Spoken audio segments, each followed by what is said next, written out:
our featured speaker of this month, Carole Bumpus, and I have a little something to read here. Carole Bumpus is a culinary travel writer who focuses on history, culture, and cuisine. Her books have won wide acclaim. Savoring the Old Ways is the overarching theme for the work she produces. A review of her first book, A Cup of Redemption, a historical novel, reveals her writing skill. Bumpus manages time and again to strike at the emotional hearts of her characters. A robust, entrancing debut novel, and this was from Kirkus Review's Indie Editor Featured Review. Because her readers requested recipes for the dishes she wrote about, Carole followed with recipes for redemption. Her original food travel interviews, taken from over 75 people in France and 50 in Italy, are the heart of a series of books called Searching for Family and Traditions at the French Table and A September to Remember, Searching for Family and Traditions at the Italian Table. Carole's work has received recognition from international book awards. A retired family therapist, Carole began writing a culinary travel series when she stumbled upon the amazing stories of women, recipes, and war in France. Her first book, the novel A Cup of Redemption, was based on the poignant story of a French woman she had met and interviewed. If you enjoy travel, history, cuisine, and culture, you won't want to miss this opportunity to hear the inside story of writing in this genre. And her website is carolebumpus.com. So Carole, take it away. Thank you. Thank you, Howard, and thank you, Guild. This is really an honor and a pleasure. I was talking to Howard a little bit before the rest of you showed up, and when you're a writer and you get books out into the world, especially during a pandemic, it's very difficult to have anyone know what you're doing or how you're doing it.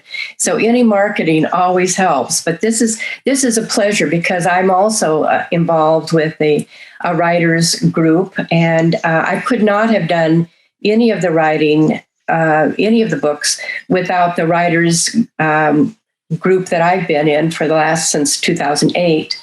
And it was called the California Writers Club. And it's a statewide club that actually was started by the ilks of Jack London. So it's been a long term. And so all of the discussion that you've had about doing hybrid meetings, with the Zoom and in person, we've just struggled through that. We were just doing that last weekend. And so I know all of the issues that are going on, and it's all worth it. It's all worth it. So let me get started. I've spoken to many groups throughout the United States in this way, and on podcasts, on radio. I've also been on podcasts out of Paris and in London. And so I've gotten the word out. And, when you're writing a book about or books about places other than here, then it really takes you into a different way of how you're going to market. So, but anyway, what I want to talk about is that I relate to Greg, and because I had a very unusual path also, and about how I was going to write. And so once I retired as a family therapist, my husband said, okay, let's go start some travel. Let's get out of here. And so for a month, we traveled to Italy. So the last book that I just wrote came out a year ago, A September to Remember, was really that story.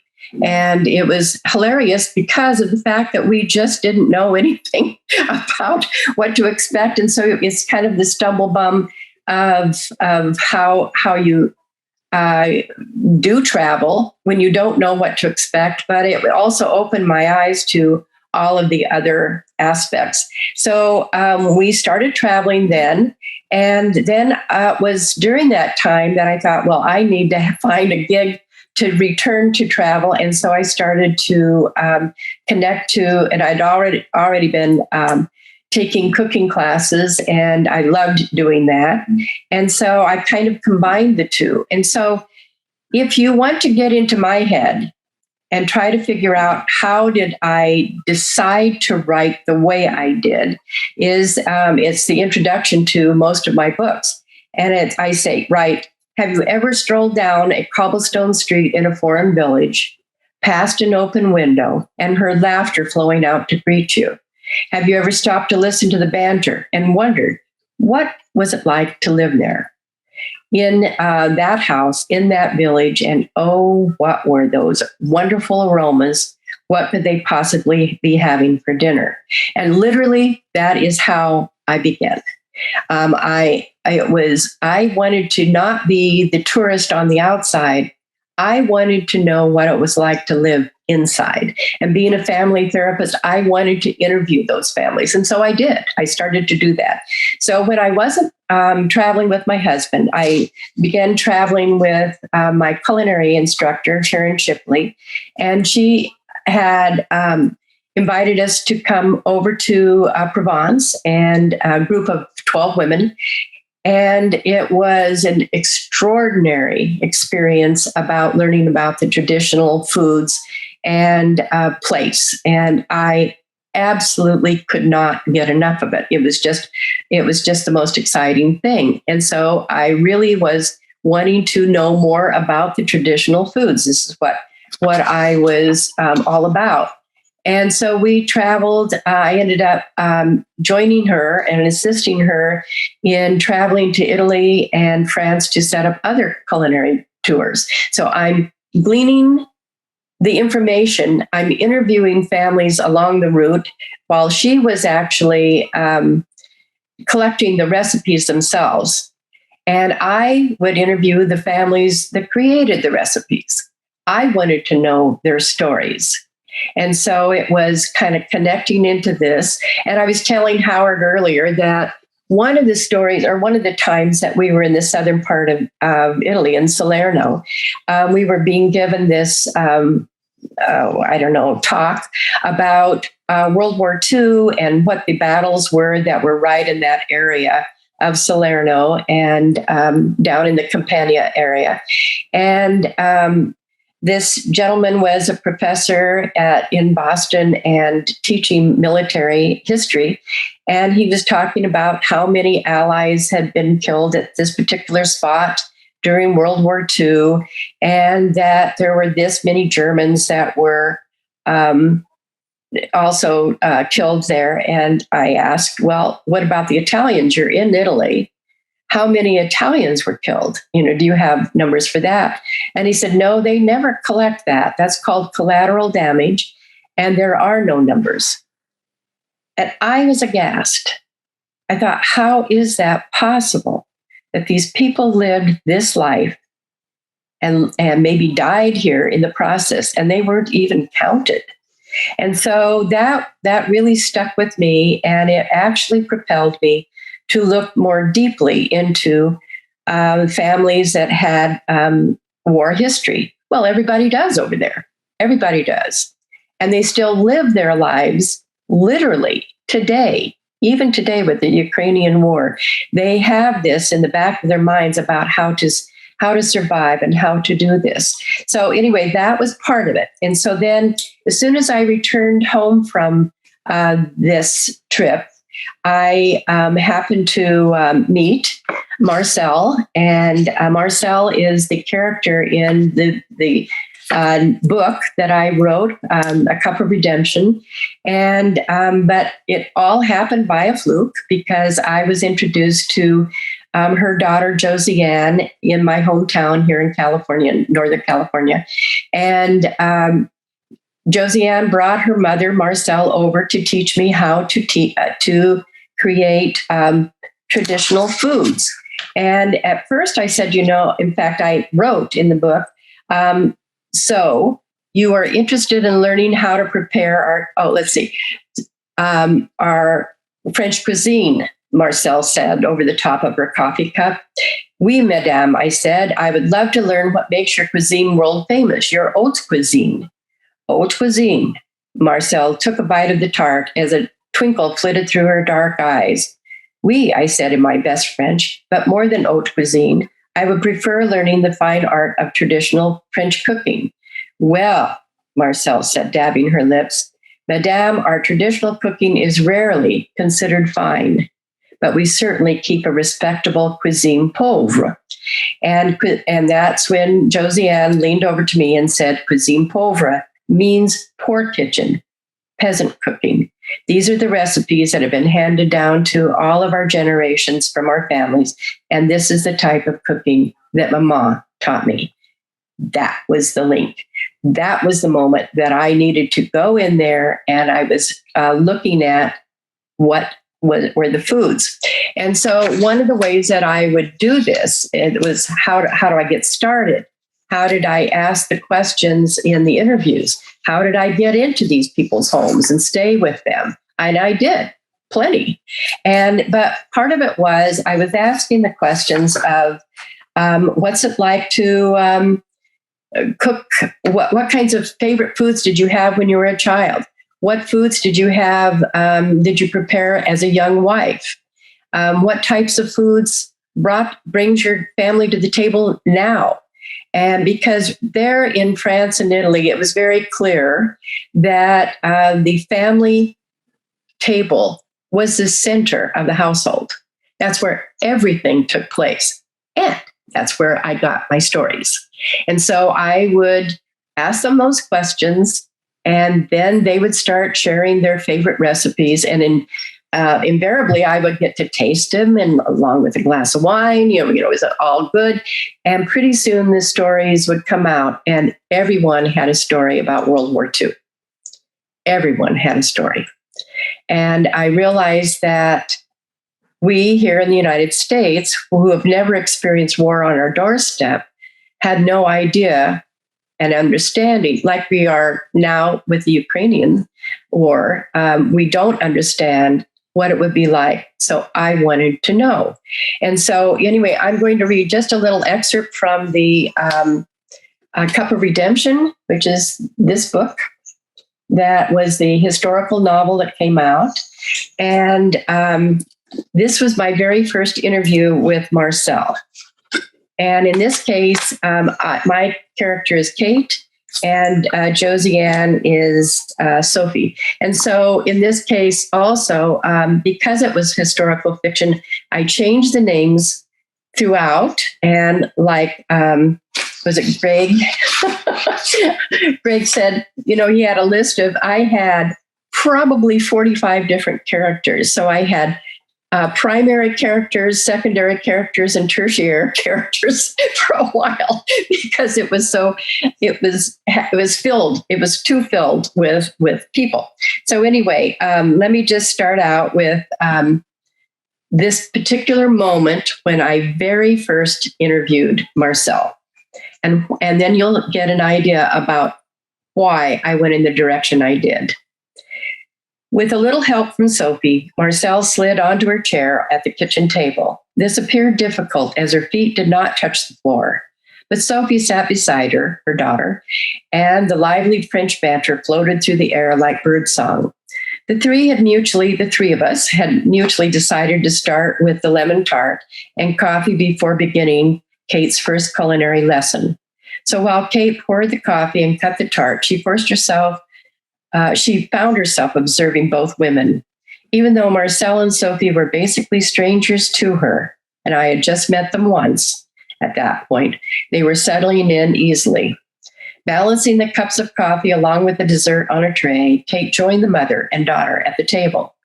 Marcel smiled up at her, relaxed, and sat back as her pumps, which had been dangling off her toes, slid to the floor with a thunk.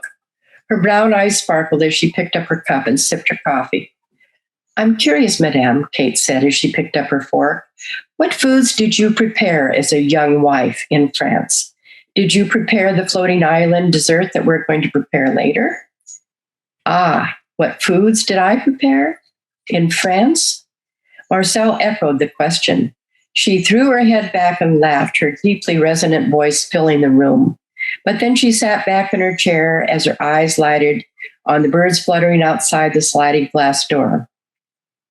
Kate was surprised at her laughter, but followed her gaze to see what had caught her attention. The California hills just beyond her backyard were vibrant green from recent winter rains, and the birds were having a heyday. She imagined Marcel's mind fluttering too, back through the cobwebs of her past. Through the glass tabletop, Marcel's shoeless feet swung under the chair, back and forth, to and fro. Marcel stretched her back, picked up her fork, and sampled the lemon tart. Très bon, madame, she swallowed. Maybe I should get your recipe, she paused. Well, to answer your question of what did I serve my family as a young wife, she began as her rich voice rose. I never had to diet. She tossed her head back and laughed again as she licked the lemon curd off her lips. She pulled her large brown sweater about herself as Sophie tittered at the old family joke. Clearly, Marcel Zabel had stories to tell. It was during World War II, you see, Marcel began again, and we had to forage in the fields for every potato, every carrot, even for an onion or two. We had a chicken once in a while or a bit of rabbit. You know, some of the foods I learned to cook back in 43. I still prepare today. Like the pâté de pomme de terre. You wanted recipes, oui? I'll be sure to give you that one. Kate nodded. I'd love that. Potatoes and cabbages were our mainstay, of course, but we were lucky to have anything at all, Marcel continued. Sometimes when the Germans confiscated our food, we were forced to sneak into the night in search of even one potato. It was perilous, mind you. We hoped no landmines had been laid during the day and that no German caught us outdoors after the curfew. Kate had not been prepared for this turn in the conversation and looked for help from Sophie, who merely shrugged and waved a limp hand into the air. C'est la guerre, as they say, she laughed. And in her story, and it is her story, she said, patting her mother's hand once again, reassuring her, or perhaps herself. Now, mind you, I need to tell you that Josiane, or Sophie in this case, is translating everything that her mother is saying. I do not understand French, and Marcel understood no English. So this is what we're going through.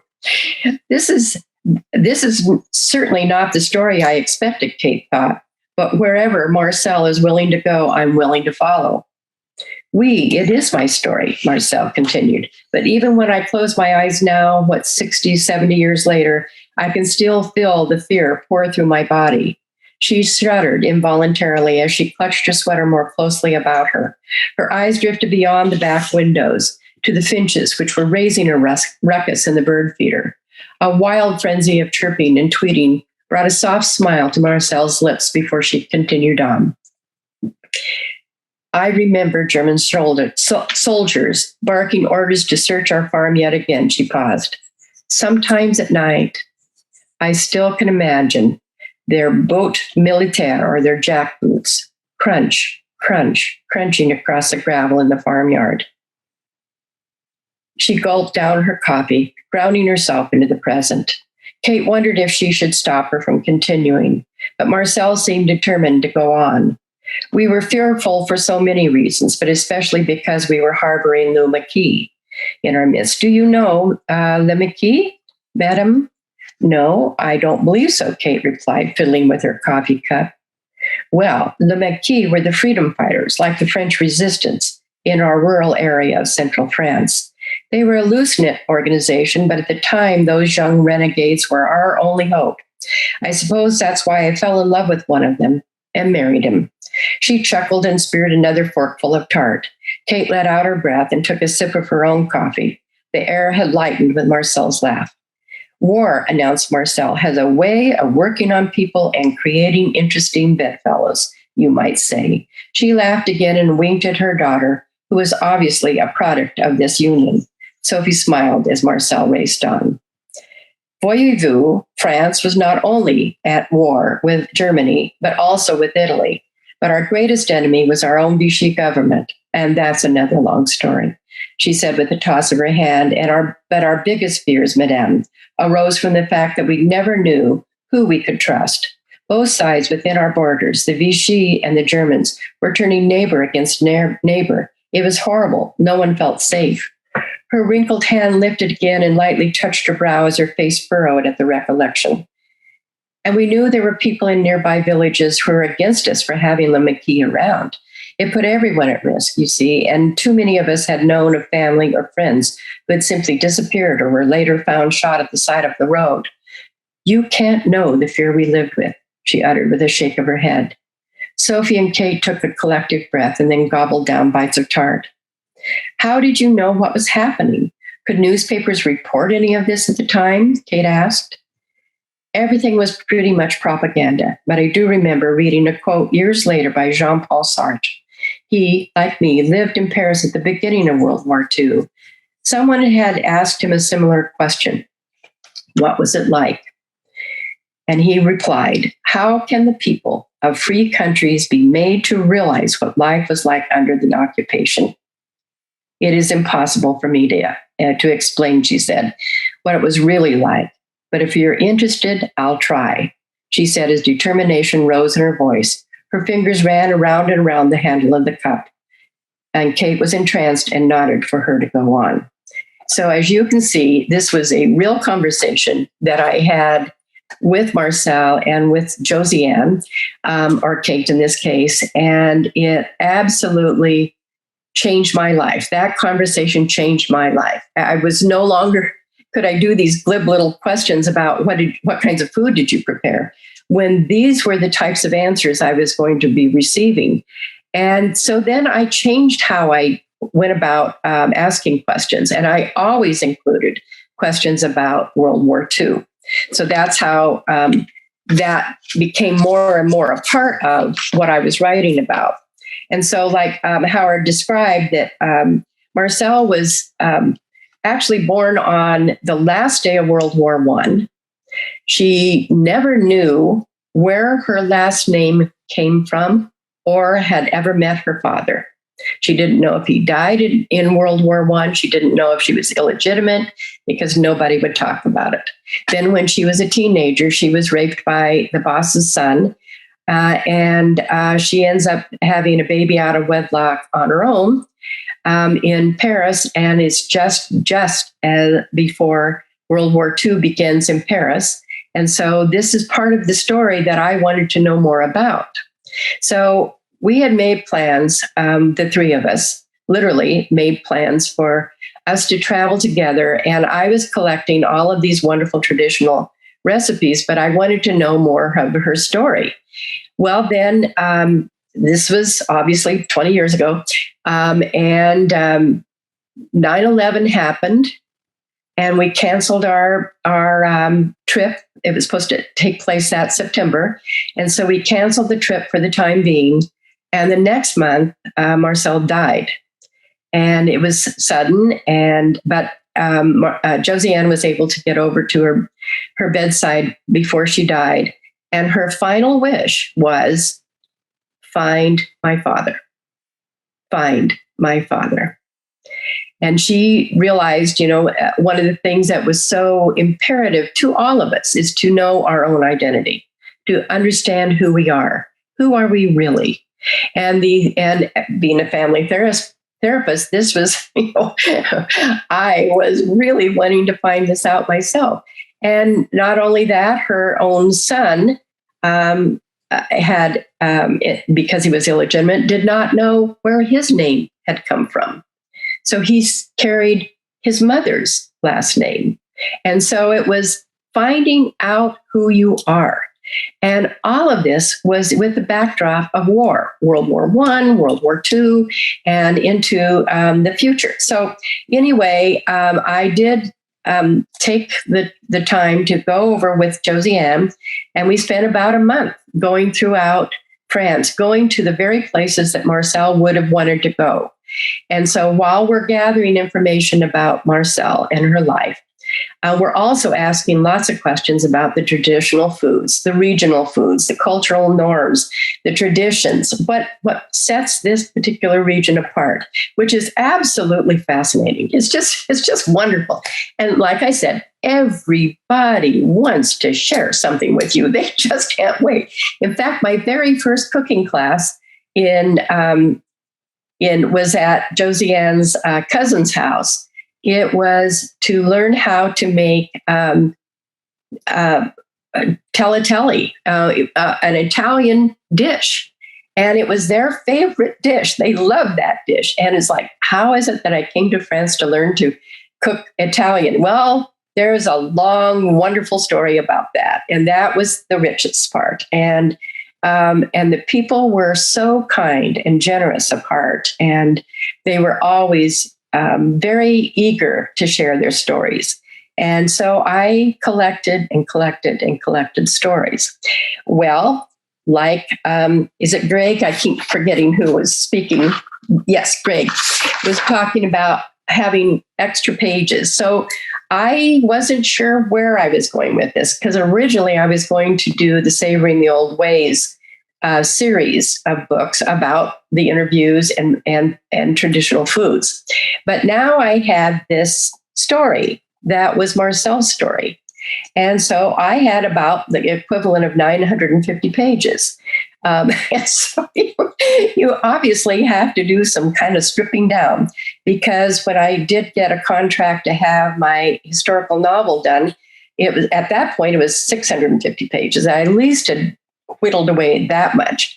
But so if for a first novel, you have to have your book no more than maybe 350. So there was a lot of, using a machete to it. And so what do you do with that? Well, that's what became the Savoring the Old Ways, because those were all the stories that I had collected in the process of learning Marcel's story.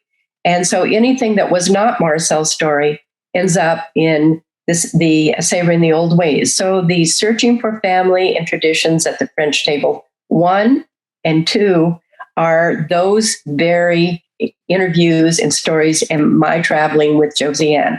And now that is, I'm using her name, I'm using my name. So it is a memoir. And so that was, and the reason I did historical fiction before is because Marcel had passed away and I could not know what was going on for her, what it was like as a single mother hiding out in the basements like they're doing again in Ukraine, and trying to make sure that her child was safe. And she had to flee. She worked at the Citroën factory, and they were the German soldiers were marching in, and the Exodus was part of the story. And so everyone at the Citroën factory was to flee to Bordeaux and set up shop there. And she had to leave her son behind and then hope that she could to get him to join her later. And he was about 4 years old at the time. And so it was, how are you going to do this? And what was in her mind? How did she cope with that? So it took me at least 12 years to do this. Put it together, the historical novel. And in fact, part of what I was doing was I was talking to a friend of Josiane's. In fact, I just saw Josiane a couple of days ago. She's just a darling. And she had, because she's French, and she had a good friend, John Shirley, who was the mayor in Livermore, California, where we lived. And he was also a World War II veteran. And he would lead tours to France every 5 years. And it was for the landing on the beaches, not at Normandy Beach, but it was the southern beaches. It was the beaches from Saint-Tropez. And so that was always August 15th is the day of celebration. And to this day, they still do this every single year there. Now, I would go over that. And so John Shirley and I got together and he said, why don't you come over? If you really want to know what Marcel's life was like, what it was like to live with war, then come on over and be our war correspondent. And you can send back blogs about what we're doing, what our veterans are doing, because I was with probably about 40 people, including maybe 8 to 10 veterans and their families. And we would go over there to be they were there to be celebrated. And nobody over here in the U.S. knows about it. They're clueless about that. They know about Normandy Beach, but that's it. And this was the same thing, the same year. It was 1941 and August 15th. And so most of these soldiers had already been in the war that ended in Italy.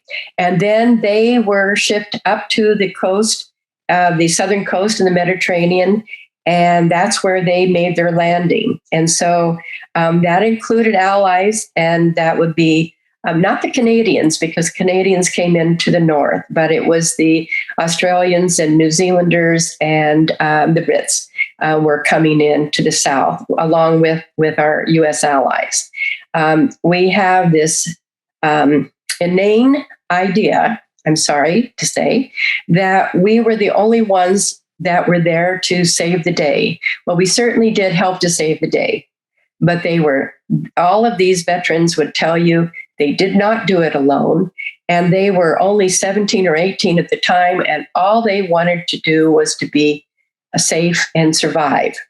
And so, here we went from one village to another. You start out in the south of France, and there are celebrations all day. Now, these men are in their 80s at this point, and travel is not easy, but we were getting on and off buses, and it's hot. In the south of France on August 15th, it is very warm, at least 100 degrees. And so I don't know how they managed. I was struggling with this. And we would go from one celebrations to another, and they were being honored, and they were receiving the Legion of Honor award from the president of France. They were honored throughout all of these villages that we would go. And the villages we traveled to from the north, we would follow up the Rhone River, and then into Strasbourg, and then they continued on into Germany in 1941, 42. And so we would go through maybe 40 different villages in 10 days. And every place we went, there was a celebration, a parade, more food than you could shake a stick at, more wine than we should have been guzzling in the hot weather.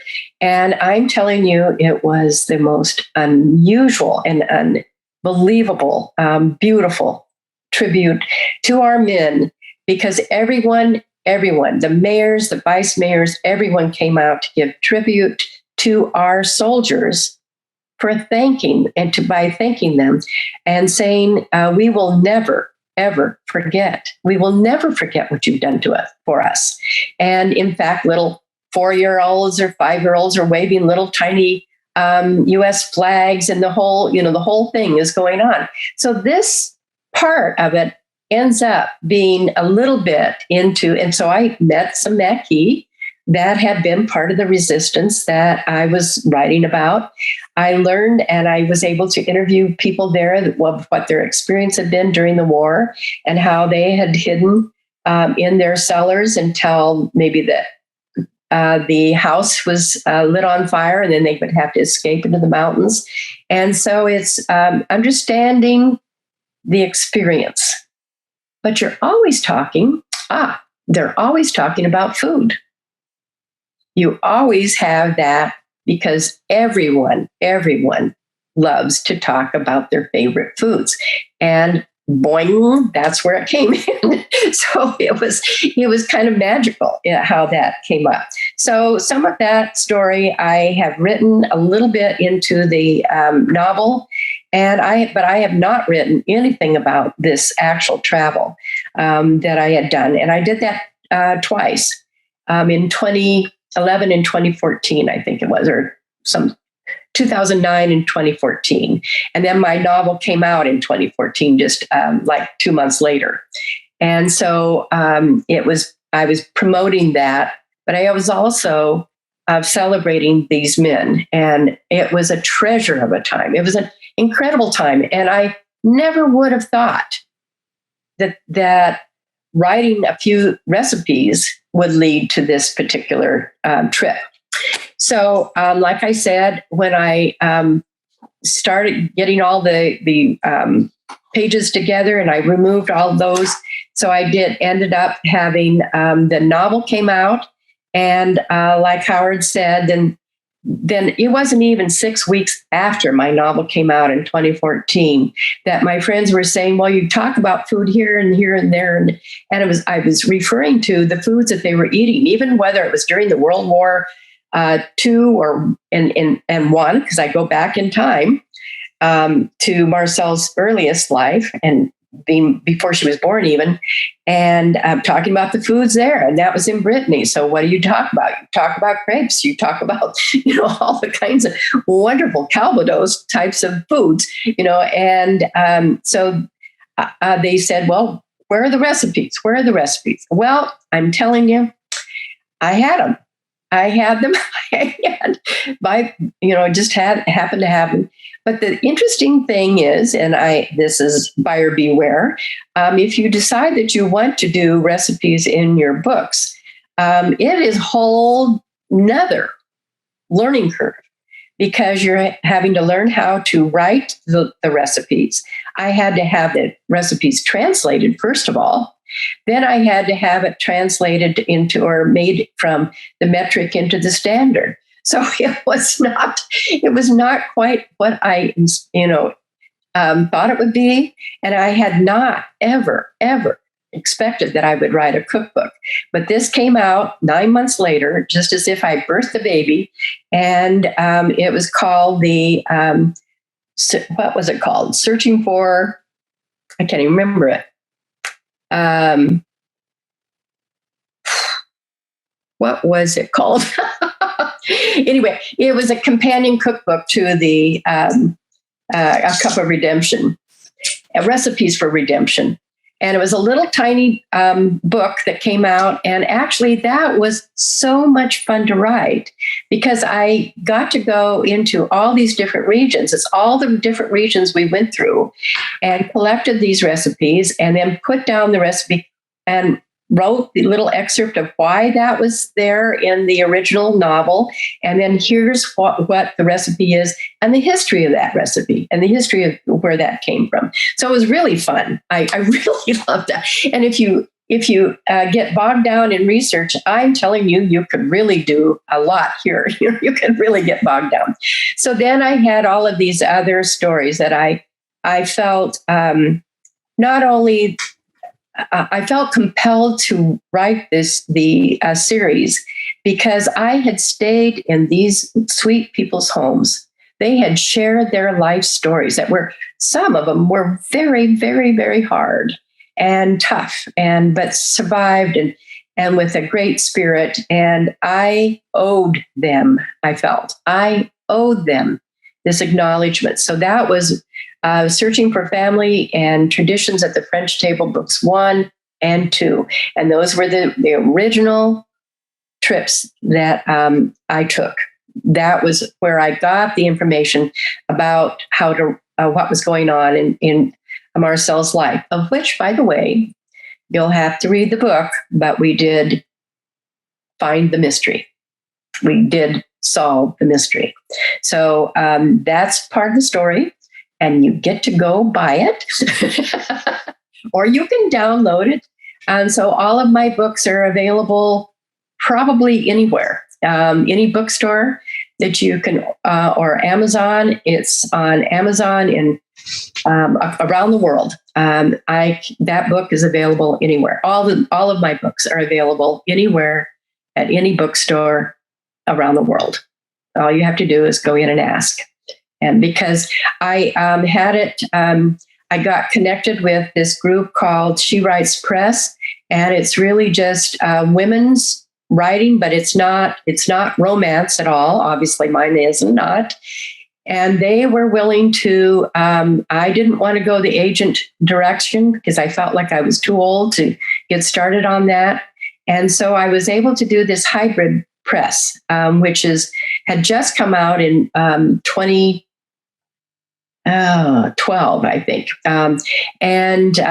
So I was able to connect with them, and I'm now writing my 6th book with them, and it will be about our travels through Provence, and that'll be coming out in like a year and a half.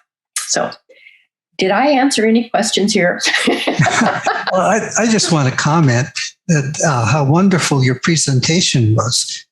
And you really demonstrated how you start off on one thing and you end up with another, and the emotion you discovered in the people is what was really touching.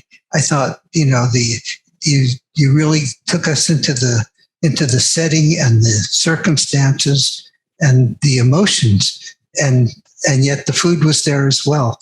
So you've done a marvelous job. And I wanted to let you know that I thought your discussion here today is really nice, and you should use it to promote these books, because just from the title, people don't get a full understanding of what they're in for. And fortunately for you, we're recording this on Zoom, and it will be put on YouTube. So, thank you. That's what we do every month. And I'll ask our former president, Jim Hitt, who also edits these things, if he could just cut out a section just for your talk, and maybe you could just have that on your website. That's lovely. If you like.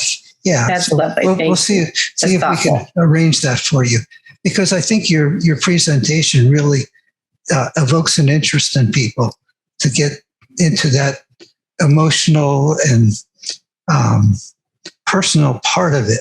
And really, that recipes are one thing. I'm always amazed that maybe next to the Bible, cookbooks are the best-selling books in the world, but they have very little emotion in them. But your book manages to get both, mostly the emotion, and the recipes are. But the ladies still love the recipes. Maybe a few men. So. I had a lot of men. I have a lot of men, and one of the things that happened during the pandemic. So, 2 of the books came out during the pandemic. One was the fall of 2020, and then the next one was the Italian one came out. Wasn't even 9 months later; it was 6 months later, in 2021. Well, because we were in a pandemic, one of the things that was kind of fun is because. And in fact, if you are interested in signing up for my newsletter, we were all in lockdown, and I needed to test those recipes. And I had about 19 recipes for each one, each book. And I needed to make sure that they were workable. And had I done the translation right, had I done the metrics right. And so I invited anyone that was on my newsletter that would like to try these recipes out, and then let me know, send me pictures, and let me know what worked, what didn't work. And we're at that time, it was March 2020 when I started that. And, it was not easy to even get to grocery stores. So some people could go get things that were easier than others. And so I had people all across the United States and in England and in France testing these bloody recipes. And it was such fun. And it was really a camaraderie. So every month then I would post pictures of all of the different dishes that they did and what they tried, what was, what their comments were about it, so that I would know in the final edition of my book that I would change those recipes so that they were more workable. And it was just a joy. And so all of their names are in the back of each of those books. I went in the acknowledgments because I couldn't have done it without them. It was really a joint effort. And it was a sharing of this joy of cooking and getting into that and understanding, because each one was very regional. And you get a whole different personality for every single one of those regions. And that's the joy. Wonderful. Could you, could you tell us a little bit about how you market your books? Well, at the time, so I hired publicists and for all 5 of my books. And so I was able to market it throughout the United States in certain ways. But if you wanted to get into different bookstores, in the beginning, that was easier to do because the bookstores were open. And then during 2020, of course, they were closed. And 2021, they were just barely starting to open. So then we would set up Zoom kinds of showings. And so that's where I was doing podcasts and things out of Florida, or radio broadcasts out of Florida. I was doing a broadcast out of Paris. And I have a podcast that's on my website that's from a fellow that's in Paris. And he has interviewed me for every single one of my books, even my Italian book. And so that's been kind of fun. And then I had some connections in England, and they were open to that too. And so, wait a minute, the marketing. And so the thing about that was and then I also did probably 25 blog posts. I've written this stuff so much. And so everybody that wants to do, has a blog post, they'll sign up for kind of like a blog tour. And so I did one, it was about a year ago right now. And I'll bet I had 30 different essays that I needed to write for every single one of them. And they had to be different. And so it was all dependent on the theme, what they were interested in and what they wanted to share on their blog post. And so that gets out there, but it only gets out to as far as their bloggers, their population of the blog. And so you push into it a little bit.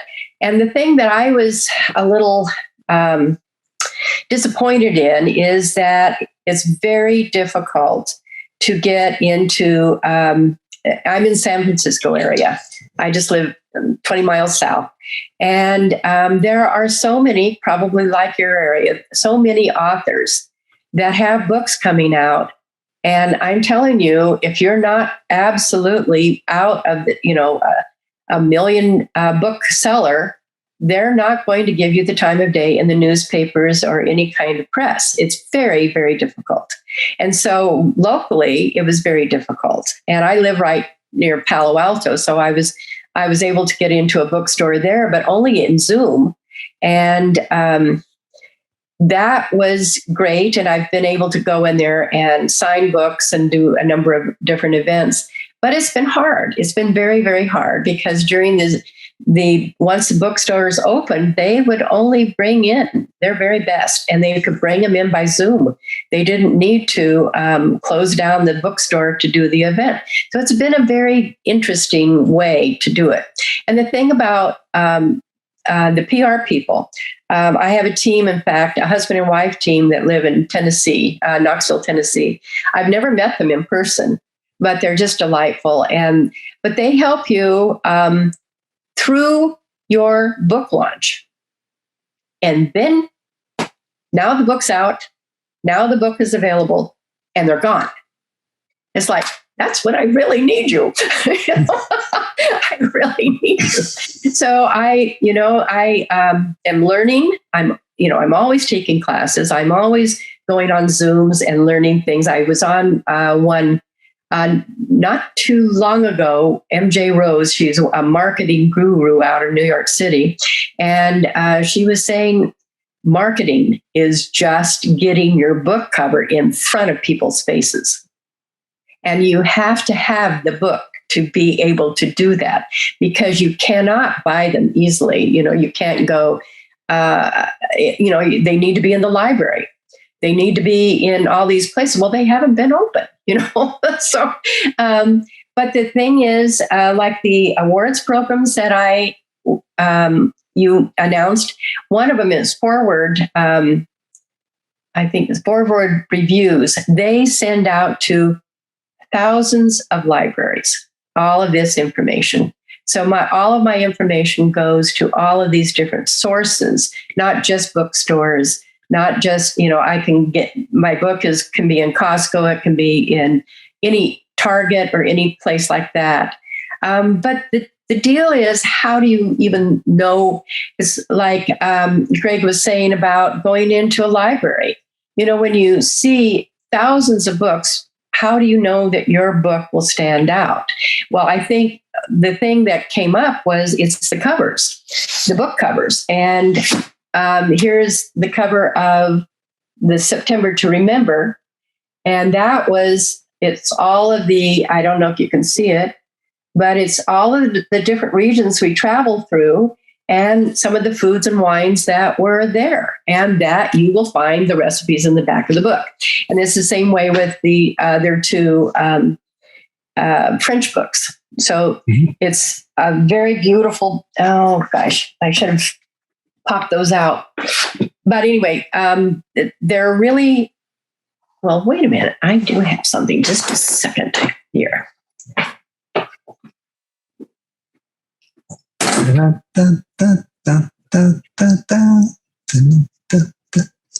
you see that? Oh, very nice. Okay, so I did this poster. I was a gold winner in the Savoring the Old Way series, all three of them, and it was for book series of the year last year for these books. So that's and that's through the awards programs. That's really another marketing tool. And you grab what you can get. You have to work the bushes. You have to be.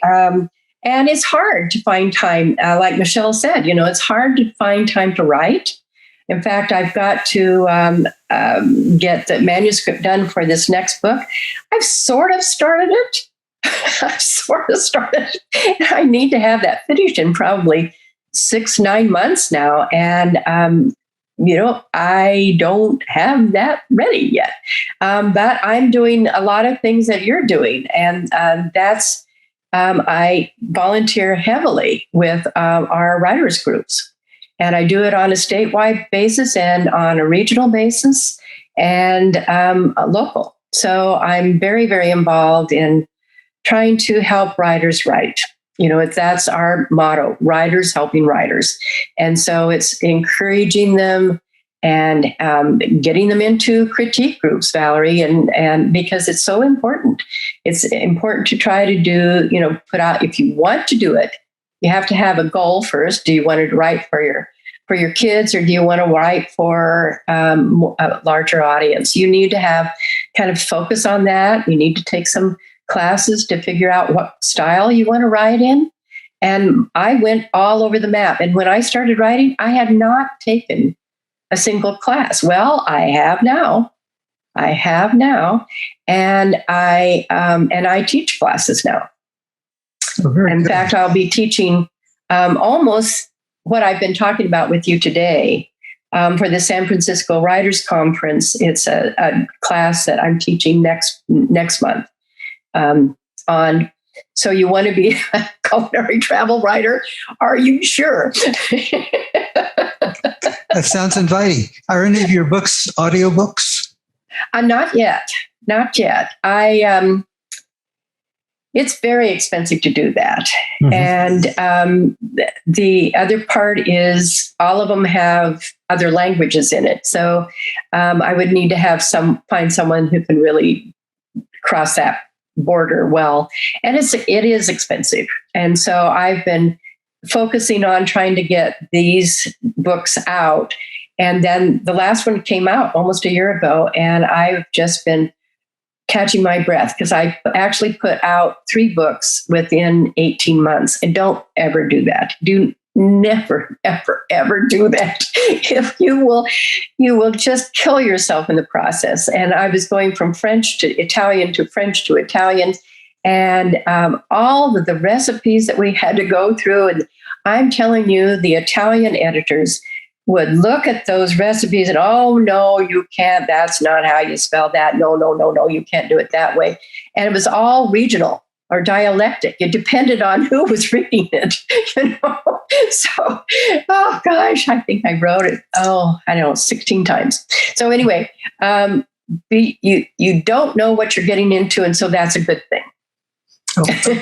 Carole, Carole, is there any way you could put your contact information in the chat? Because you said you had a blog and people might want to sign up for your newsletter and all of that. Let me see. I don't have a keyboard right here, but it's my name is Carole, Carole .Bumpus @yahoo.com. And if you would like to be on my newsletter, I would love to have you be on my newsletter, to be a part of that. And then, or to connect into my website, which is just carolebumpus.com. And although I need to update it, but it helps you understand my journey, and all of my blog posts that have been the newsletters before are all there for the past, I would say 5, 6, 7 years. So it's there. And you can kind of see the journey, commiserate, and and celebrate. And when you are writing, what's your routine? I don't have one. So there you go. And in fact, I'm sitting right where I write and where I pay bills and where I do everything else. So I'm not a good person for that. But I'll tell you that once I sit down and start writing, and sometimes it's by hand and sometimes it's on the computer, I get so lost into the characters and into the story. And I had interviewed so many fascinating people, and the passion that you have for them and joy you have goes right into the flow of it. In fact, one time I have to tell you, and it's kind of embarrassing, but I was writing the book for the first book, A Cup of Redemption. And I called Josiane to ask her about one of the friends of Marcel's, and ask her, if this would be something that would happen in World War II. Would they have eaten this, or would they have prepared it this way, or how would they have done this? And I realized, just as Josiane's connecting on the phone, that I had created that character. She didn't exist, but she was so real in my mind, because I needed a way of telling Marcel's story of that time when she was a young wife. I needed someone to back that up and say, yes, that's what happened. And I did know about someone, but that they had told me about. And I did include a lot of those stories in there about what it was like during World War II, and they were fleeing and what was happening. So, but I had created the character just to tell the story. And it was so real. It was so real. I could tell you the color of her eyes and everything. If anyone has a question or a comment, please unmute yourself and ask your question or make your comment. Okay. I have one. Go ahead, Ellen. I just wanted to say how much I enjoyed this. I love the combination of travel and history and food. It's sort of like Julia Child plus. So thank you very much. I'm going to get your books. Thank you, Ellen. Thank you. So, and I wanted to say a couple of things. First off, it was very interesting that whole period of history, European history, is always fascinating, because my father served in the army under Patton. He landed 2 days after D-Day in Normandy. So I had all his stories, and there's some very compelling ones. And so I think I'll probably get your book too. And I love to cook. And my grandfather was born in Sicily. So I'm only second generation American. So, that whole region has always appealed to me. So thank you for that, because that was some really great insight. And we forget sometimes that historical figures and people who lived through great events had lives, and they had a lot of challenges, everyday challenges. That's not the things that make it into history books. And it's nice to have something like what you're writing, where you get to see a more intimate view, I think, of that period of history. So it's huge. Thank you. The other thing I want to say is that I would love to pick your brain, or get an email of someone whose brain I can pick regarding how you did your Zoom, hybrid okay. meeting, so that so I don't know, can I just contact you, and then maybe you can get me in touch with whoever was in charge of putting that together? Okay, and I can do that. In fact, my husband and I worked with our yacht club, at the yacht club, because that's where we meet. Our club meets, our book club, the Writers Club, California Writers Club. We've been meeting at the yacht club, and so we're using the AV equipment there. But so when you're looking at how much to buy, because I'm hearing you say that we have to have the right budget, but you need to understand what's necessary, because you may not need to buy that much. It depends on where your venue is, where you're setting it up. If there's something already there, you might be able to just get away with a couple of laptops. And so last week we were actually, it was the first time back in 2 years. And so that we were doing it not on Zoom. And we did Zoom. So we had people there on Zoom, and we were there in person. And then there was a give and take where we were able to do question and answer from both sides, and of the speaker, who was an interesting speaker that had come in person. But we have another speaker, I think, coming up next month, that's actually Zooming in. So it's going to be, and we're doing it for the same reasons that you're wanting to do it, is that some people joined because that was the easiest way to connect, and because they live far away. And the other thing was that I have been instrumental in getting we have 21 branches of the CWC all throughout the United States, or all throughout the state. And every single one of them has a speaker meeting. And so now we have a connection. So every single one of these members of every branch can go to any of those meetings and hear any of those speakers. And so it's important and Zoom is absolutely imperative for that. So anyway, I'd be happy to talk to you anytime, Michelle.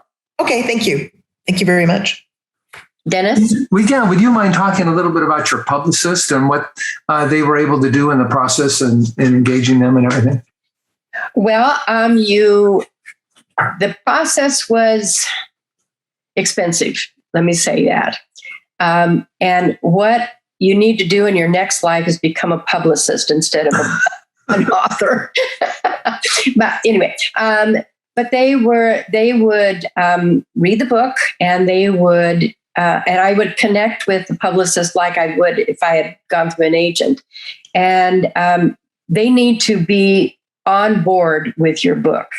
And they know, the one that I chose had connections in New York and throughout the United States, and had a pretty good reputation with people. So that when they would contact folks for, like I did book interviews in a bookstore in North Carolina, and all these different places. And I also had, when I was able to go out and do book tours, I did them throughout the states that I used to live in. And so they connect you to where you've got people.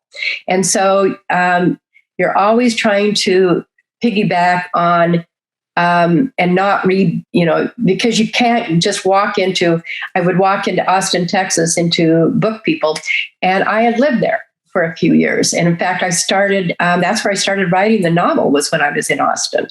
And I was working through the Writers League of Texas, which is an incredible writers club that's open to anybody. And a lot of these are. And sometimes it's fun to be a part of a number of these different, so that you can have these answers. So anyway, it was a publicist that would get me those book gigs, and so bookstore gigs. So that was the thing about it, Dennis, is that you couldn't always get into a bookstore on your own. You couldn't just walk up and say, I'd like to come and do something here. And they had to open the door for you. And that was how I was ushered into, probably 30 or more different bookstores up in Seattle, down in your area of California. I was down in just north of San Diego. I can't think of the name of the town, but I haven't done a whole lot in Southern California, so that's why this was fun. But all throughout the Bay Area, I've done, and in Colorado, because I used to live there, and back east, I was able to do things just on Zoom. And so that was a connection there. And down in Texas, it was in person. So it was, you go where you can. And so I actually heard a panel discuss how did they get their books publicized? Because even if you go through a traditional press, they only have a very limited budget of getting you out there, getting your book out there. And it's usually within the first 6 weeks, and then they're done. And they sometimes have money for you and sometimes not. Well, with the hybrid press, you're on your own, bucko. You have to get out there.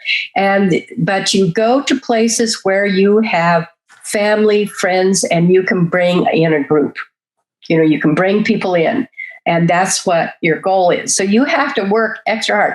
I think I did not realize, even though I have 2 master's degree in psychology, I did not realize I would need a similar master's degree in marketing and PR once you get your bloody book done. So it really is. Then you have to decide what do you want to do with your book? How far do you want this book to go? How important is it? Because there's over 500,000, more than that, books that come out every single year. So how is it that you bring your book into the awareness of others? And that's the marketing. You have to get that book cover in front of other people. So that's my statement, Dennis, and I'm sticking with it. Thank you. Well, and our next month's speaker might also have some insight on that too. So I'll be talking about that in a few minutes. Anybody else have a question? Well, if not, I want to thank you. You've done a great job, and we're honored to have you and to hear not only your story, but how you came to do it. And thank you. Thank you. You've been a great speaker. So thank you very much. Thank you very much to you. Okay, Michelle, you want to let us know about next month? No, you're muted, Michelle.